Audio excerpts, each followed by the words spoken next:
musawoyo.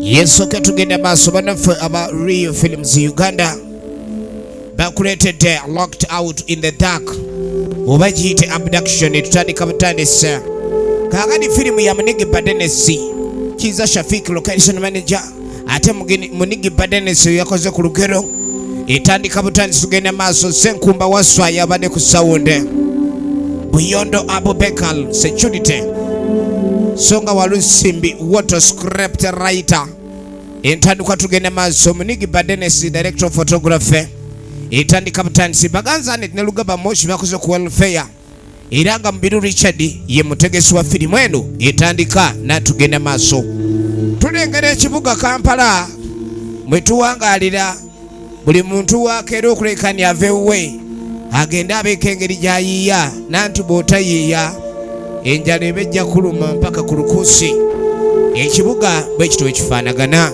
obudde obw'emisana naddala nga bwakakya anti buli omu aba agenda ku mulimu etandika butandisi tugenda maaso naye mu kaseera kano kennyini nga tutandika obudde bwa kawungeezi waliwo ekikomera mwe tutandikidde nga bw'omanya ebikomera by'abagagga kuba kaasikaali wali ku mulyango naye mu nju kirabika buli omu yali yeebase anti obudde bw'ekiro oluggyako amataala kitegeeza kwebaka ekyali ntandikwa kaakati okuddako mu kisenge ekimu waliwo yali awujjadde ekyali ntandikwa budde bwa kiro ali mu katimba k'ensiri nga bw'omanyi abagagga tebaagala baana baabwe kulumwa nsiri entandikwa firimu egenda maaso omwana bwe yeekyusa mwana wa buwala ekyali ntandikwa nagamba bwe tubaako ekina Uganda ke tuba tukuleetedde manya abawo ekyokuyiga kyolina okuleka ndi otwala yeebase kiro ekyali ntandikwa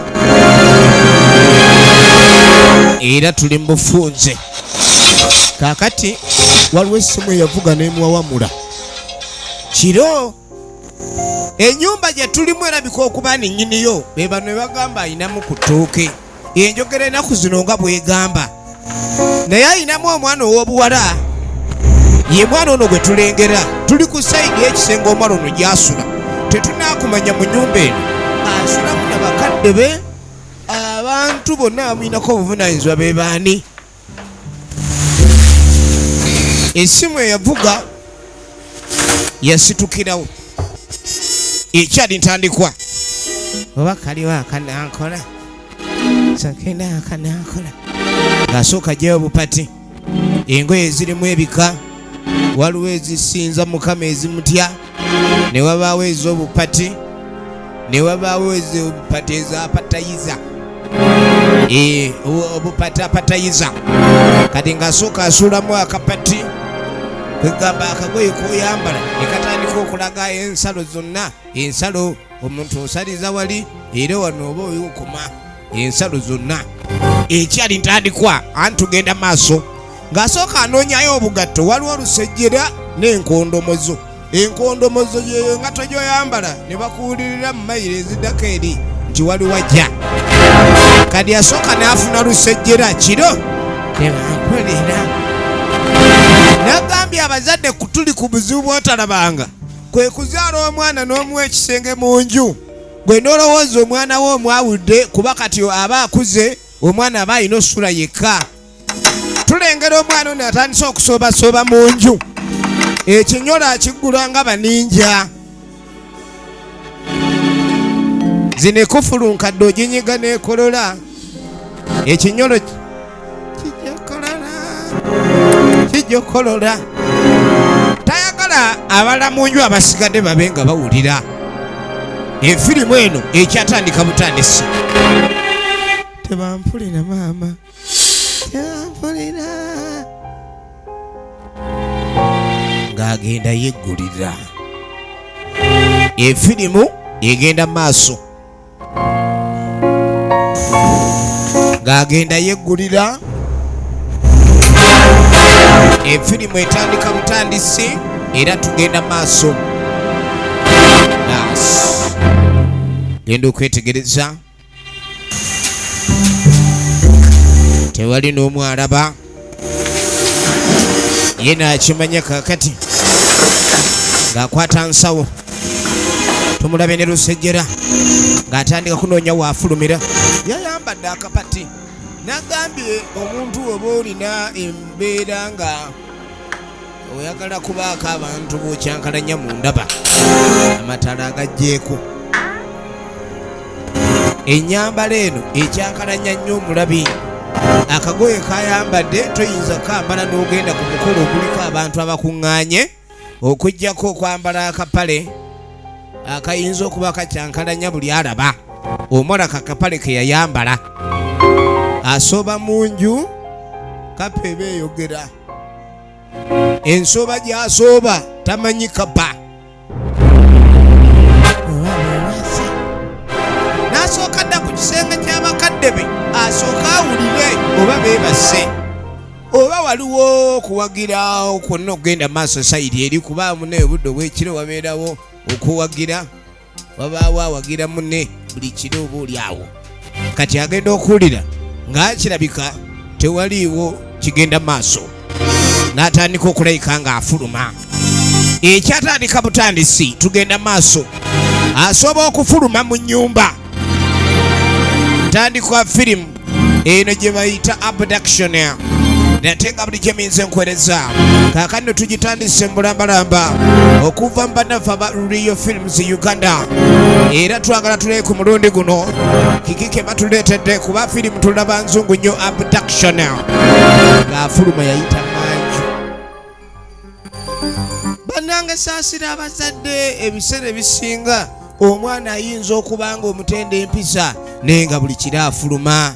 Lengera gye yayambalira engatto, ayise manju, agenda okweregereza asikaali gwe baleeta, bamuleeta akuume ku mulyango ekiro, kubanga abaawe waka baba beebase. Naye ng'ajjukira n'asikaali muntu, kyova olaba omukuumi asinga byonna aba Katonda. Oleeta asikaali nga bamutenda kumuluka gy'ava, oyo teyeebaka. Bwakanula agwisanya ddulo n'ekisolo ekisinga otunula, wuuno alobye yeebase. Lengera omwana w'omugagga bw'asooba, singa sikaali tandaba, singa sikaali tandaba, ng'aleeta eddaala, ng'asooka ajjayo eddaala, yayambadde bukapa ensooba. Kyova olaba ebiseera ebisinga okuzimba ekikomera n'ossa ku nnyumba yo, byonna oba oli ku decoration, buli muze gwonna oguyinza okuba ni mubi ku nsi kuno gusobola okukolebwa, muzibu gwa kutangira okuggyako era Katonda ayimiridde wakati mu ggwe. Yateekawo ekikomera omwana tafuluma ebweru, yateekawo ekikomera omwana tafuluma ebweru. Kati yateekawo kya butafuluma bweru, omwana yawalampa eddala ne ligwa. Asikaali nti ani aleese obuzibu? Awulidde ababbi baagala kujja. Asikaali yeebasa mubiri naye omwoyo guba gutunula, era olwawulira ekigwa yasisimukirawo. Kiki ekigenda maaso? Kati agenda okwetegereza eddaala. Eddaala lino babbi beebo, agenda okwetegereza nga eddaala lyawano. Kumbe omuwala afulumya agenze. Asikaali kye yakola kwe kwata eddaala, naye nga ye amagezi ge gali ku mulyango. Yalabanga omuntu yenna alina okuba ng'akozesa eddaala abadde ani, kuba eddaala lyawano era lirina we lijjiddwa kutwalibwa erudda awo. Mubbi abadde alikozesa, amagezi ga Asikaali geebuuza kimu. Omubbi abadde ayagala kukkira ku ddaala n'atakka omuwala wuuno. Olaba mwana mutalya mmere kayagala awuke asobole okufuna mwagawalampa ekikomera. Mwana ali sirindiko, be basirenda munanga. Kati agenda okwekwatakwata, kati kumbe mukolampa wali alina byasudde. Kakano kirabika essimu agisudde ate okudda kizibu. Essimu eyamukubiddwa era bikadde mugamba n'essaawa yeeyo, essaawa eyaki. Kati afunamu ekirowoozo banzireyo, naye ate okuddayo ayinza okuba asubwa ekyo kyaba alina okugenda maaso nakyo. Nedda kasita gye ngenda manyiiyo. Mulanga yeeyongerayo ng'atuuka ku kkubo kiro. Bannanga abaana ab'obuwala balina emitima sigimanyi gya nkolongo. Bw'abaana akola ekintu ne buba bwa kiro butya. Kati waliwo abawuba nga tayimiriza mmotoka. Kalo kirabu eri eri maaso ng'akava eri mu Kiboowa. Ogenda mu kirabu y'omu Kiboowa. Kale yingira. Agenda mu kirabu y'omu Kiboowa ng'alinnya emmotoka. Ennaku zino waliwo entambula zino eza Uber. Tebaako kapande mu oba takisi eba Uber. Omwana ng'ayingira Uber. Naye Uber nga beeyongerayo bweyeetereza bagenda mu Kiboowa. Ye alesebo bweyeyogeza. Omanyi abaana ab'obuwala bano bagenda ne beenyiriza ennyo, era bw'amala okwenyiriza n'alabanga buli musajja yena asobola omugonza. Buli musajja amutunulako aba amugondera. Kati agenda okwetegereza. Sebo kanveemu. Omutima gumukubye ng'omuntu alina emmandwa ezitali ntamiivu. Buli muntu aba n'emmandwa ye. Bwe yagamba omusajja ovaamu n'asesa endabirwamu. Sebo obadde enkoma wano. Wagambye ogenda mu Kiboowa. Wagambye ogenda mu Kiboowa. Bambi sebo. Ogenda okwetegereza. Esajja ne likwata omwana ne limunyiga. Nze neewunyanya firimu ezitandika nga zigabirawo ebyokuyiga. Yiino tugitandisa Abduction. Ndoza tumaze omanya erinnya lya firimu eriva. Omuwala bamunyiga ne bamusirisa. Baani? Munnange enkeera. Kumakya ku maliri okwo. Asikali nga yaweebwa omulimu ogw'okukuuma.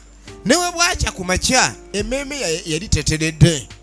Kuba ebiseera bisinga singa oba ku mulimu ng'okuuma ne wabaawo obuzibu obubaawo.